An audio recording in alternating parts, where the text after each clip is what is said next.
did people do this? Cool. TikTok on the block. Okay. Hey everyone, welcome back to Alayna Bakes. I'm your host, Alayna Brandt. Today on episode 3, we are making a classic monkey bread. I am making Shauna Sever's homemade version from her cookbook, Midwest Made. I'm baking my way through this cookbook. We're hoping this episode turns out better than last episode. If you don't know what I mean, watch episode 2.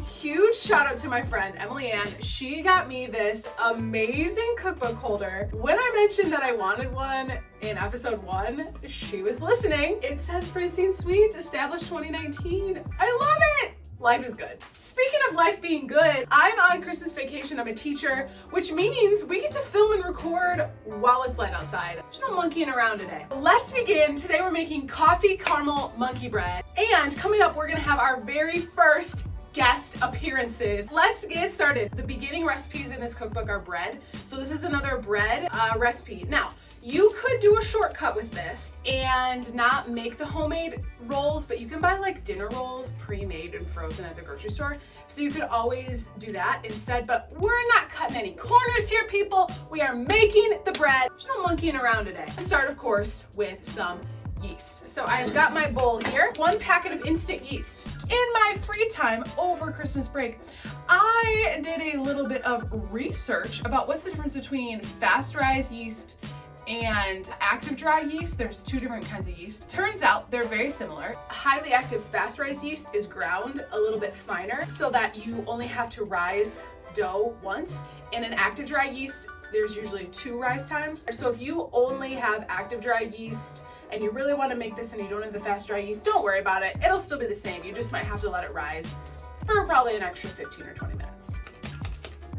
Paparazzi outside, YouTube life, please no photos. So let's begin with our instant yeast. So I am going to cut off the top of this for 1 packet or 2 1/4 teaspoons into my bowl. Then to that, we're gonna add warm water. One handy dandy new gadget that I just got is an instant read thermometer. Let me show you the one that I had previously. So prior to today, it actually came in the mail today, thank you Amazon, I had this thermometer, which is fine, but it's not digital, and if you put this in a hot pan and the bottom of this like gets close to the pan, it doesn't give an accurate read.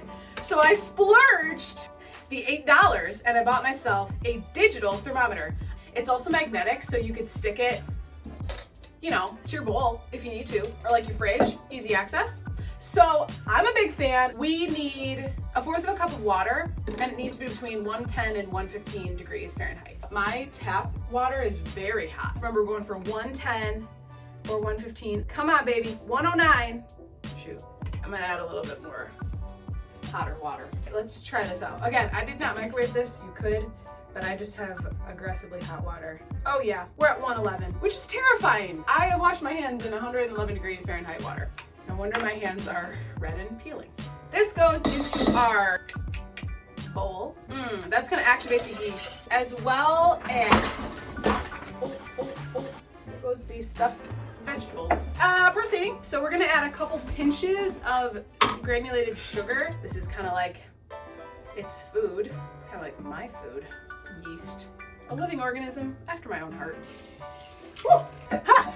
111 degree water, that's hot. All right, we're gonna whisk this around in here, and then we're gonna let it sit for about 5 minutes. It's gonna start to get foamy. We're back with the yeast. We're gonna whisk in the remaining sugar. So total we need about 3 tablespoons. I've already put a couple pinches in, so just gonna eyeball this a little bit more.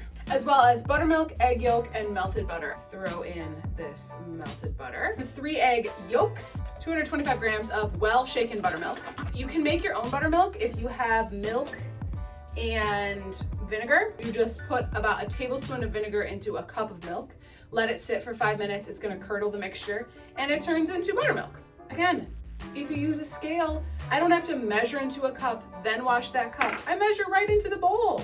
Besides Gabrielle Montez and Troy Bolton, there's nothing more perfect. Now we're gonna add in flour and salt. So we need 3/4 of salt, 512 grams of flour, or 4 cups. Mix it with a wooden spoon until a shaggy dough forms. So let's get mixing. There's no monkeying around today. In my electric mixer, I have attached the bread hook, and I'm gonna whisk that for 6 to 7 minutes. So I'm gonna go ahead and do that, and I'll see you soon. I'm gonna spread a little flour down on my work surface. Knead this a little bit. It's very sticky and elasticy. Get it? Oh, I need to get out more. Roll up the sleeves. My parents got me this beautiful bundt pan. This is my favorite color. So we're gonna spray it with nonstick spray. When you're spraying a bundt pan, making sure that you still get that center part. The dough is gonna be around there. I am gonna spray the mixing bowl. It's gonna rise in the mixing bowl. I'm gonna wrap it in plastic wrap and set it by a warm place. I like to put it by my heater. It's gonna rise for about an hour to an hour and a half. We are back. Our dough has risen. It has doubled in size. Oh, you can hear it bubbling. In this little bowl, I have about 4 tablespoons of butter that's melted. And we're gonna do the coating. So in this bowl, I already have 3/4 cup of sugar. Add in 2 teaspoons of cinnamon. 2. So we need 1/4 of a teaspoon of salt. Throw that in here. And we're gonna mix it up. I recently purchased a new set of silverware. They're all black, so they match the decor. I have never felt fancier or more of an old person. Okay, we need to move on. With our dough, I'm gonna cut it into little chunks, and I'm gonna roll it in the butter, roll it in the sugar, and then put it into the pan. Oh, I'm gonna snip this off. Just a little snippety snip. I'm gonna roll it into a 1-inch ball. I'm gonna cut the rest of this dough. It's oddly satisfying. That's my timer going off, telling me that it is time to pull something out of the oven. But because I'm so committed to this, I'm gonna ignore what's in the oven, just for you guys, just for the fans. No, just kidding, there's nothing in the oven. But we're gonna let that timer keep going off. What's that? Sorry, I couldn't hear you. What's your name? Yeah, come here often? Hard to hear you above the beeping noise. So what do you like to do for fun? What? You know what? Never mind. I have a feeling this doesn't have, oh my goodness!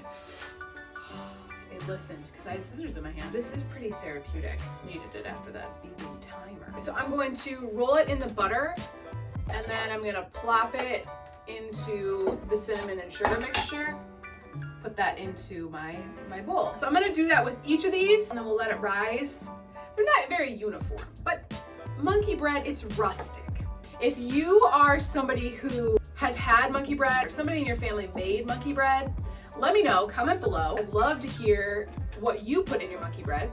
I can distinctly remember waking up on Christmas morning, and we would open presents right away, and then it was time to eat monkey bread. Always had to wait for my brother. He liked to sleep in. So I would get up at the crack of dawn and have to wait patiently until he got up to open gifts. The real topic of conversation should be, what constitutes something as a breakfast food as opposed to a dessert? There is nothing healthy in this. Not even like chocolate. Chocolate's good for you, but no, not in this. You don't even have to use a bundt pan. I bet you could even do it in a 9x13 pan. I've never tried that. You got options, is all that I'm saying. Or start a YouTube channel and mention that you want something from Amazon, and then maybe somebody will get it for you, like a bundt pan or a cookbook holder. If you're gonna bake this the same day, you can cover it, let it rise for an hour, and then you can go ahead and start to bake it. But I am actually going to be eating this tomorrow, so I am going to cover it and put it in the refrigerator. It's gonna stay there overnight. So this is gonna go in the fridge. I am signing off, but I will see you tomorrow. Good morning! Welcome back to day 2 of monkey bread. So last night I put the monkey bread in the fridge and it was rising overnight. I'm gonna make the caramel. We're gonna pour it on top, we're gonna bake it, and then we're gonna eat it. In a saucepan, I'm gonna put 7 tablespoons of butter. We need 75 grams of strong brewed coffee. So I have some coffee brewed up. 75 grams, okay. Strong brew. Oh, the coffee grounds got into the coffee. This always happens to me. Okay, please hold. Okay, so we're back with the coffee. We need 75 grams of strong brewed coffee. Oh, good, we did it. There we go. Then we're gonna add 1 cup or 225 grams of powdered sugar. Perfect. Am I wearing the same outfit from yesterday? Yes. But because of production, I was not able to change. My director told me that I needed to wear the same outfit. So here I am, wearing the same clothes as before. I wash my clothes like every month, okay? Chill. We have also a half teaspoon of salt that I put in there. I'm gonna boil it for about 2 minutes, then I'll stir in the vanilla, and then it'll sit and it'll cool, and then we'll pour it over the dough. We are back with our dough. I pulled the bun pan out of the fridge. It was rising overnight, so it's doubled in size. And it's time for our very first guest on Alayna Bakes. Come on in, guest. Hello. My brother Aaron is here to finish out this monkey bread with us. Okay, so Aaron, you've got the caramel. Got it. Go ahead and drizzle that over. All right. All right, we're drizzling. A very important part of this whole recipe. Make sure you don't get it into the center of the bun pan because it'll go right down Straight the middle. through. All right. Make sure All you right. get it all. Little tip. Perfect. All right. Now we're gonna put this in the oven. It's been preheating at 350. We're gonna put it in the oven for about 35 to 40 minutes. Then we're gonna taste it and see how it goes. And our second guest will be joining us as well. So stay tuned. And action. We have pulled our monkey bread out of the oven. It is ready. And we're gonna welcome the newest member of the Brandt family, my sister-in-law, Amanda. Woo! Hello. Yay! Oh, so happy you both could be here. What an exciting time. So I pulled this out of the oven and let it rest for about 10 minutes on a wire rack. Okay, here we go. Let's do it this way. 3, 2, 1. Oh. Okay, that was half the battle. And, oh yes. Wow. Woo! Ooh, that is, Ooh. oh boy. The smell. Smells good. Smells great. Well, while we're dishing up, let's talk a little bit about our favorite food memories from childhood. Amanda, do you want to get started? One of my favorite memories is growing up, going to my grandma's house, Thursday night, spaghetti night. Yum. Just having lots of spaghetti, calzones, and some great Italian desserts. That sounds amazing. Aaron, what about you? Thank you. I would say favorite food memory would be my grandma's donuts, making homemade donuts where you have the dough for the donuts and then you take the raw dough and you have just a big pot of boiling oil and you just drop them in.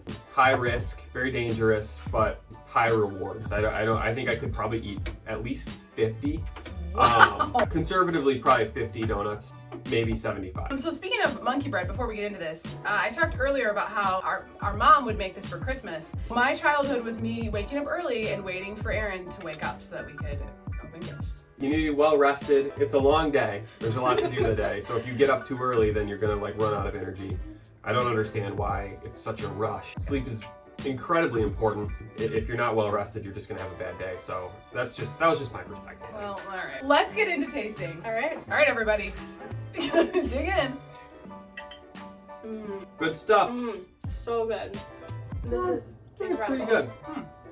Aaron, you've had your own triumphs in the kitchen. Mhm. Typically, every Thanksgiving, whether it's a Friendsgiving, other party scenarios, I will make my special cornbread. Secret recipe, first put together by a chef named Famous Dave. He came up with this recipe. It must have taken him years to perfect it. And you can pick it up in this nice packaging on the store. It's a pretty good recipe where you pour in the packaging into a bowl and add an egg and milk, and then you put it in the oven and then you can pull it out. If you're not really experienced at baking, I wouldn't recommend it. It's a crowd pleaser for sure. I really have Famous Dave to thank for a lot of my triumphs in the kitchen. Hoping next year we can really bring it back. I can dish out Famous Aaron's Famous Dave's cornbread. Wow, thank you, Famous Dave's. Amanda, what are your kitchen triumphs? But similar to Aaron, I do want to thank Pillsbury Doughboy. I don't know if you've heard of him or not. Occasionally. They do this really nice thing. It's already pre-cut. You break it into cookie squares. Then you have to put it onto a cooking dish. Yep. And you put Baking it on dish. So yeah, that was I want to thank Pillsbury Doughboy. Wow, for that. So, man. yeah. Wow. This has been a great time. Thank you to my two guests, Aaron and Amanda. We have had a great time eating this monkey bread. Yep. Out of 5 stars, how many stars would you give it? I would say 4.9. Woo! I would say 5. Wow. Rookie score. Oh my goodness. Thank you, Shauna Sever, for this recipe. Thank you both for coming on today. Thanks for having us. Thank you. Making history. History. And Alayna Bakes. All right, well, that has been episode 3. We'll see you next week for episode 4. See you later.